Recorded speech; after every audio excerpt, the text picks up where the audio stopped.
What's it like to train to be a mission pilot for space? Busy. Find out more as we interview Scott Kid Poteet as he trains for mission pilot for SpaceX's upcoming Polaris Dawn mission. 3, 2, 1. Welcome to Your Space Journey, where we venture into the future of space exploration. Your journey begins now. Thanks for joining me for Your Space Journey. In today's episode, we'll speak with Scott Kid Poteet, a mission pilot for the upcoming SpaceX Polaris Program. Kid is a retired U.S. Air Force Lieutenant Colonel with more than 3,000 flying hours as a pilot and over 400 hours of combat time. Most recently, Kid served as the mission director for Inspiration 4, the world's first all-civilian mission to space last September that raised more than $240 million for St Jude Children's Hospital. Kid will be the mission pilot for the upcoming Polaris Dawn mission, which is scheduled to launch hopefully later this year. The Polaris Dawn crew will spend up to 5 days in orbit and fly higher than any Dragon mission to date. They will also attempt the first ever commercial spacewalk. Your Space Journey. Kid, you've had the most exciting year I can possibly imagine. I mean, a year ago, you were getting ready for Inspiration 4 as mission director. And now here you are getting ready to train to be mission pilot for Polaris Dawn. Absolutely. Yeah. Pinching yourself over this. How's it feel? Each and every day is a new adventure. We just got out here to Hawthorne. We're going to have a full day tomorrow to talk about the mission, continue to do some more mission design discussions to figure out exactly how we're going to execute. But every time we go to SpaceX, man, it's just interact with the men and women there. You know, they had their 20th yesterday. Yeah, that's incredible. 20 years of SpaceX. Yep. They've accomplished so much. So much. And it's each and every day is a new adventure. So, it's now, very blessed to be here. I think it's amazing that you're there too. Did you just start the training recently, or has this been going on for a while? Because I know Polaris program was really just announced not that long ago. But yeah, no, I mean, a lot of the discussions and a lot of the legwork to get to the actual training, hands-on training. Granted, I got the best crew members that anyone could ever ask for with lead operations engineers and Jared, an experienced astronaut. So I'm definitely the dead weight bringing down the team. I don't think that one bit. Because again, when I think of space journey, we love to talk about people's space journey here. I see this amazing pivot. You went from a retired lieutenant colonel in the Air Force, awesome pilot in the Air Force, to you met Jared Isaacman of Shift 4, and that led you to becoming mission director of Inspiration 4, and now you're trained to be a SpaceX Dragon pilot. So I know I've kind of given a synopsis, but can you tell me more about your space journey? How do you get to where you are today? That's a great question. I always had a passion for aviation. I grew up, I'm 48, so I grew up in the 80s, the whole Top Gun era, and The Right Stuff came out. So that was definitely a catalyst when I was, a young lad. Fast forward, things happen for a reason, and I had an opportunity in college to go experience a little bit of the Air Force. Jumped on what was called an incentive flight in the back of a KC-135, watched some air-to-air refueling with some F-16s. Awesome. It was a great experience. I got deathly airsick during that event, but I did get to see some F-16s get refueled, and that was enough to spark a drive that I wasn't going to let that flame extinguish. So fast forward, the 20-year experience flying F-16s, I got to experience a lot with combat experiences, operational test, Thunderbirds, commanded the aggressor unit in the Air Force, and I went to the Air Force version of Top Gun called Fighter Weapons School. Nice. So that all kind of laid the groundwork. Never thought I'd ever have the opportunity to go to space. I didn't have the grades. I wasn't dedicated, let's just call it, in the academic environment. I understand. And when I'm not motivated on something, it doesn't get much attention. But I was for flying throughout my Air Force career.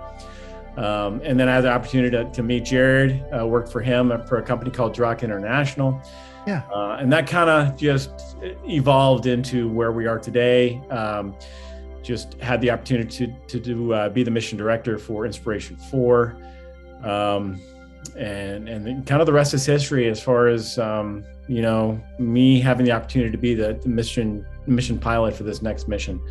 Wow. We got a lot laid out in front of us.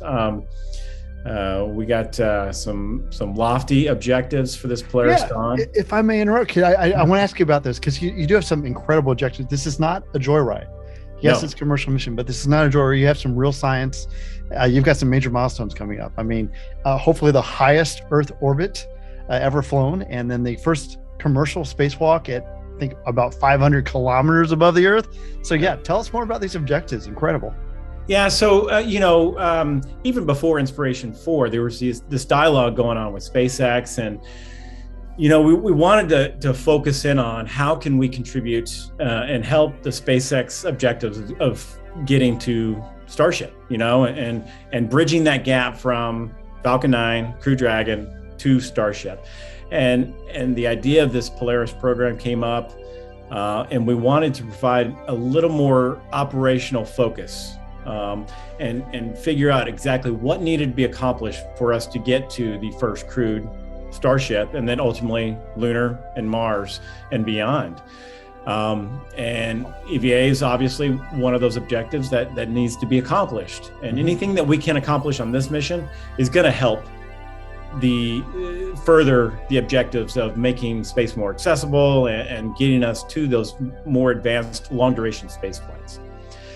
So for this mission, the conversation that Jared had with Elon, some of these ideas came from Elon.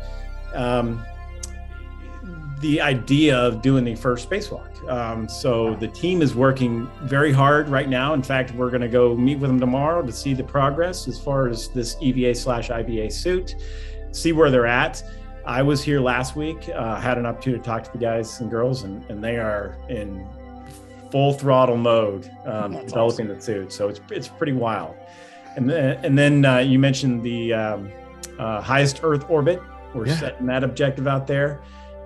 We got to continue to push the envelope. We got to push the throttle up and see how far we can get.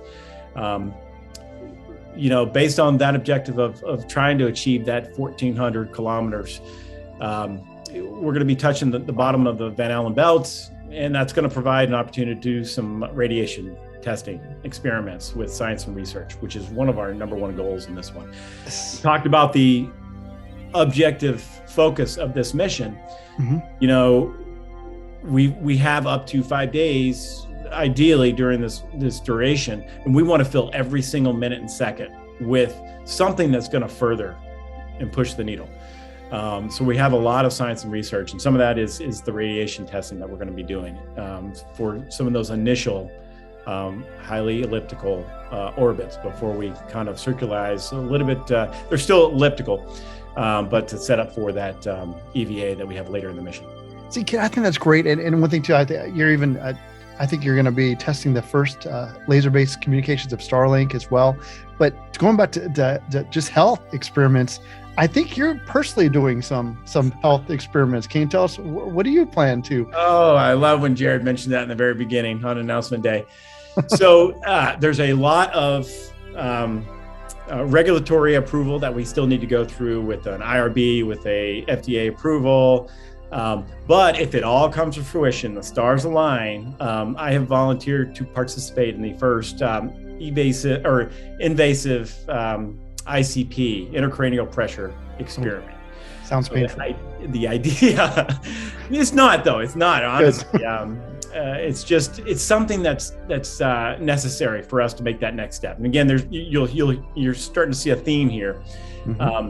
It's one of the biggest concerns we have is space SANS, spaceflight associated neuroocular syndrome, and that's all deals with the pressure in the brain. It affects the ocular nerve, which can affect your vision, your cognitive functioning, and the purpose behind this experiment is to test and record measurements of the pressure within the brain, within the spine.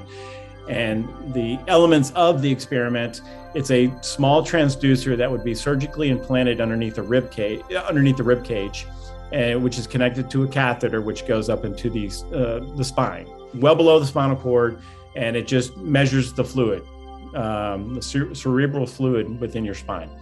And based on having those pressure measurements prior to flight, during mission, and post-flight, they'll be able to have some data points to be able to hopefully better understand the impact that SANS can have on humans. Wow. And which is critical for that long duration space flight. It is, and you volunteered for that. I did, which is awesome. I love that attitude. Yeah, you got to do it, right? I grew up in the military, 20 years serving. It's all about service, and that they ingrain that in your brain. And I know I'm blessed to have this opportunity. There's plenty of smarter individuals that could be sitting in the seat than I am, but for some reason, I'm here, and so I want to serve. I want to participate. I got one shot at this. I want to make the most of it, and I'm going to volunteer for anything and everything. Kid, I have to admit, I've always been just really impressed by how you're humble. Definitely not weak by any means, Mr. Iron Man, but humble, and I think that's incredible on so many levels. And I did want to kind of go back a little bit too, because I'm going to talk about just, if I may, Inspiration 4 a little bit. Yep. Looking back on that first mission of its kind, first all civilian flight, you were mission director for that. What was the toughest thing about becoming mission director for a mission like that? So just for clarity's sake, and this gets to the humility piece, the mission directors that sit on console, the Sarahs and the Annas, by far more level of responsibility and expertise. It was affectionately labeled as the mission director, my role, but anything from getting coffee to, I did get to sit on console, and I did get to go to the recovery ship for splashdown. And I was involved throughout the entire training process, so I got to sit and observe everything they went through. But I certainly, I tried to change that name from mission director to director or whatnot. But yes, I did fulfill that role on the inspiration side as the director. I got to experience everything that they went through, and it was extremely rewarding. I think, in retrospect, it helped me prepare for the role that I'm going to fulfill. Mm-hmm. Especially with the crew that I'm matched with Sarah and Anna being the lead operational engineers for SpaceX, and Jared with his resume. As far as the experience itself, it's whether Jared had this vision from the very beginning or, it's a good stepping stone. We accomplished a lot at Inspiration 4. We learned a lot, and we're going to make, the necessary adjustments to be able to improve and continue to build upon what we experienced at Inspiration 4 and then into Polaris Dawn and ultimately the subsequent missions leading up to the first. History is going to be made. It's just incredible. Looking forward, I guess, what are you most looking forward to as mission pilot and your first mission into space? I've thought about this question a lot, and I'm trying to pinpoint that one thing that honestly, it's the entire experience. It's so hard to. The training leading up to it's going to be a journey. The team building, we're talking about how we're going to do the EVA training, because we're all going to go through the same training. Awesome. Based on how we're going to execute the EVA, because it's one room, it's one capsule. There's no airlocks. We got to bring that entire capsule down to vacuum. So we're all going to be in EVA suits. We're all going to go through the training. We've talked about some of the NBL training we could do. We talked about doing some deep water scuba diving. So, we're going to do the fighter jet training. We'll kind of take it to the next level with that. You got that part nailed. Yeah, I'm definitely looking forward to that. We're going to climb a mountain. And, that's all the subsequent. When you talk about the SpaceX training, we break it down into two phases. One is the basic skill sets, trying to get me up to speed based on what they already know. But it's crucial that we all go through the same training over again for those guys, just because it builds that teamwork, communication that is critical for the austere environment of space. And then second phase is more of that specialized training, the EVA.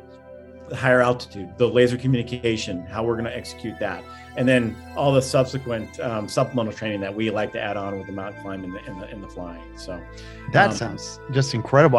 Sorry to interrupt. I was just saying, just Polaris in general. So Polaris Dawn is the first mission.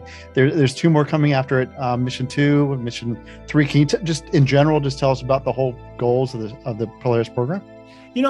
Honestly, it's some people make the analogous of Gemini. We're standing on the shoulders of giants. What they accomplish is by far more. It was more risky. It was more. It definitely laid the groundwork for where we are today, and we wouldn't be here without what they accomplished. Right. The thousands of people that accomplished everything with Mercury, Gemini, and Apollo.